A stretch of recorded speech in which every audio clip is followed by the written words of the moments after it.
ಇನ್ನು ದೆಹಲಿಗೆ ಆಗಮಿಸಿದ್ದಾರೆ ಸಿಎಂ ಡಿಕೆ ಶಿವಕುಮಾರ್. ದೆಹಲಿಯ ಕರ್ನಾಟಕ ಭವನದಲ್ಲಿದ್ದಾರೆ ಸಿಎಂ. ಕೆಲವೇ ಕ್ಷಣಗಳಲ್ಲಿ ರಾಹುಲ್ ಗಾಂಧಿ ಅವರನ್ನ ಭೇಟಿ ಮಾಡಲಿದ್ದಾರೆ.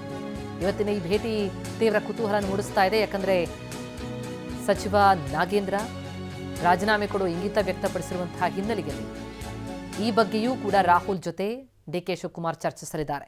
ಸಂಪುಟ ವಿಸ್ತರಣೆ ವಿಚಾರ ಕೂಡ ಚರ್ಚೆಯಾಗಲಿದೆ. ಜೊತೆಗೆ ನಾಗೇಂದ್ರ ರಾಜೀನಾಮೆಯ ವಿಚಾರ ಕೂಡ, ಇದೆಲ್ಲವನ್ನೂ ಕೂಡ ವಿಸ್ತೃತವಾಗಿ ಚರ್ಚೆ ನಡೆಸಿ ಒಂದು ನಿರ್ಣಯಕ್ಕೆ ಬರಲಾಗತ್ತಾ.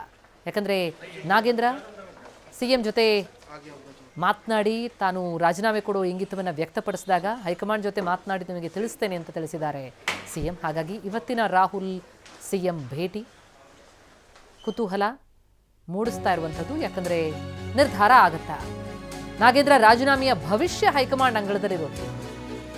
ಈ ಬಗ್ಗೆನೇ ಹೈಕಮಾಂಡ್ ನಾಯಕರ ಜೊತೆಗೆ ಚರ್ಚೆ ನಡೆಸಲಿದ್ದಾರೆ ಸಿಎಂ. ಇನ್ನು ಸಿಎಂ ಮತ್ತು ಸತೀಶ್ ಜಾರಕಿಹೊಳಿ ಪ್ರಯಾಣದ ಬೆನ್ನಲ್ಲೇ ಸಚಿವ ನಾಗೇಂದ್ರ ಕೂಡ ದೆಹಲಿಗೆ ಪ್ರಯಾಣ ಬೆಳೆಸಿದ್ದಾರೆ. ಸಿಎಂ ಅಷ್ಟೇ ಅಲ್ಲ, ನಾಗೇಂದ್ರ ಕೂಡ ದೆಹಲಿಗೆ ಪ್ರಯಾಣ. ಸಿಎಂ ದೆಹಲಿಯಲ್ಲಿದ್ದಾರೆ. ಇನ್ನೇನು ಕೆಲವೇ ಹೊತ್ತಲ್ಲಿ ರಾಹುಲ್ ಗಾಂಧಿ ಅವರನ್ನ ಭೇಟಿ ಮಾಡಿ ಚರ್ಚೆ ಮಾಡಲಿದ್ದಾರೆ. ನಾಗೇಂದ್ರ ಅವರ ವಿಚಾರ ಕೂಡ, ಅವರ ರಾಜೀನಾಮೆಯ ಇಂಗಿತದ ವಿಷಯ ಕೂಡ ಚರ್ಚೆಗೆ ಪ್ರಮುಖವಾಗಿ ಬರಲಿದೆ. ಈ ಮಧ್ಯೆ ಸಚಿವ ನಾಗೇಂದ್ರ ಕೂಡ ದೆಹಲಿಗೆ ಪ್ರಯಾಣ ಬೆಳೆಸಿರುವಂಥದ್ದು.